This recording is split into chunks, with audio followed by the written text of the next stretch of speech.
Ok, sụt đôi bong bộ bây mình từng ở kia hay xong pha công một can video niềng nhóm về new technology hay có xong ở con sập rạp ca con đó ngày nay niềng nhóm ban vợ tập lập một chua bong bộ bên hái tam ca son giá ca pi video lượng muốn để nhóm ban porani pi đầm lai rồi bong một tàu hồng đa trim series thayពី2021ចឹងថ្ងៃនេះដែរនាងខ្ញុំសូមចូលខ្លួនមកបកស្រាយក៏ដូចជារៀបរាប់ដើម្បីឲ្យបងប្អូនបានដឹងខ្លះៗអំពីកម្លាំងម៉ាស៊ីនក៏ដូចជាព័ត៌មានលម្អិតទាក់ទងនឹងម៉ូតូ Honda ថ្មីស៊េរី2021នេះអូខេឥឡូវយើងចូលទៅដល់ engine គឺផ្នែកម៉ាស៊ីនបកប្រែមកថាម៉ាស៊ីនយេអញ្ចឹងប្រភេទម៉ាស៊ីនគឺម៉ាស៊ីន4តង់ semi 1ហើយ OHC បញ្ចុះកម្ដៅដោយខ្យល់ហើយអង្កត់ផ្ចិតនឹងចម្ងាយចប៊ីតុងគឺមានចំនួន 52.400 គុណនឹង 57.896 មីលីម៉ែត្រសម្រាប់ទំហំមាត្រស៊ីឡាំងគឺ 93.1 ហើយសម្រាប់ប្រព័ន្ធប្រេងគឺប្រើប្រព័ន្ធបេនហើយប្រភេទប្រេងឥន្ធនៈគឺណែនាំប្រើប្រេងសាំងគ្មានជាតិសំណល់និងកម្រិតអេតានុស90ឬខ្ពស់ជាងសម្រាប់ប្រព័ន្ធចំហាយគ្រប់គ្រងដោយប្រព័ន្ធ DC ឬក៏ CDI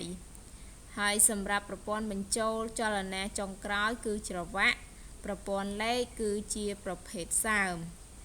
អូខេបងប្អូនប្រកាសជាជ្រាបហើយសម្រាប់ប្រព័ន្ធបញ្ឆេះម៉ាស៊ីនគឺយើងមានដេ motor គឺយើងដេដោយដៃហ្នឹងឬក៏ធាក់ដោយជើងអូខេហើយយើងចូលមកដល់អូខេចូលមកដល់ dimension គឺ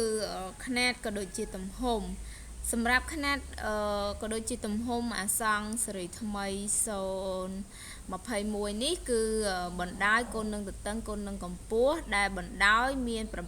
702ហើយទទឹងគឺមាន1.867ហើយនឹងកម្ពស់គឺមាន1.049មីលីម៉ែត្រអញ្ចឹងគឺ7គុណនឹង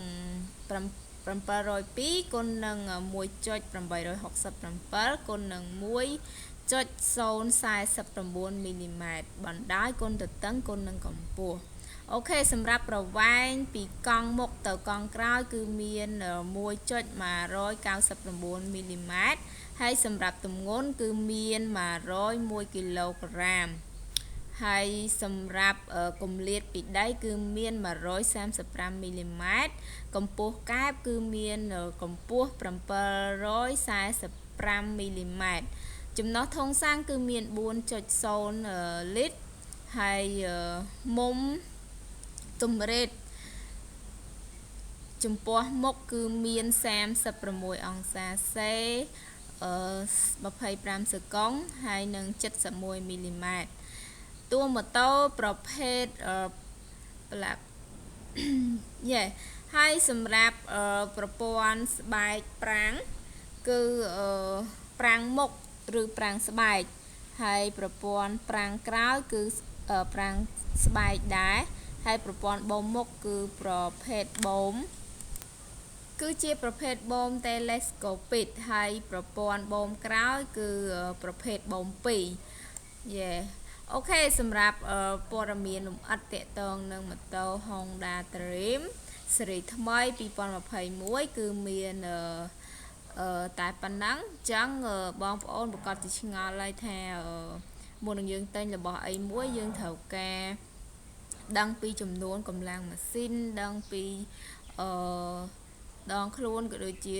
ពេញទាំងតួខ្លួនរបស់ម៉ូតូផងដែរសម្រាប់យើងងាយស្រួលតែញទៅកុំឲ្យមានការខុសឆ្គងអញ្ចឹងបងប្អូនអាចមើលវីដេអូរបស់ខ្ញុំហ្នឹងបងប្អូនអាចដឹងបានពីចំនួនកម្លាំងម៉ាស៊ីនរបស់វាហើយក៏សូមអរគុណបងប្អូនដែលបានទស្សនាចំណាយពេលដ៏មានតម្លៃទស្សនានៅវីដេអូរបស់នាងខ្ញុំហើយសូមបងប្អូនណាដែលអត់ទាន់បានចុច Subscribe សូមចុចឲ្យនាងខ្ញុំម្នាក់មួយហើយនឹងចុចរូបសញ្ញា កណ្ដឹងដើម្បីបានព័ត៌មានទាក់ទងនឹងបច្ចេកវិទ្យាថ្មីដូចជាម៉ូតូដូចជាទូរស័ព្ទដៃអ្វីថ្មីទាក់ទងនឹងបច្ចេកវិទ្យានាងខ្ញុំនឹងធ្វើការជម្រាបជូនបងប្អូនអរគុណសម្រាប់ការតាមដាននាងខ្ញុំសូមសន្យាថានឹងលើកយកនៅប្រភេទម៉ូតូស៊េរីផ្សេងដើម្បីមកធ្វើជាវីដេអូចែកជូនបងប្អូនទស្សនានៅវគ្គក្រោយទៀតអរគុណជម្រាបលា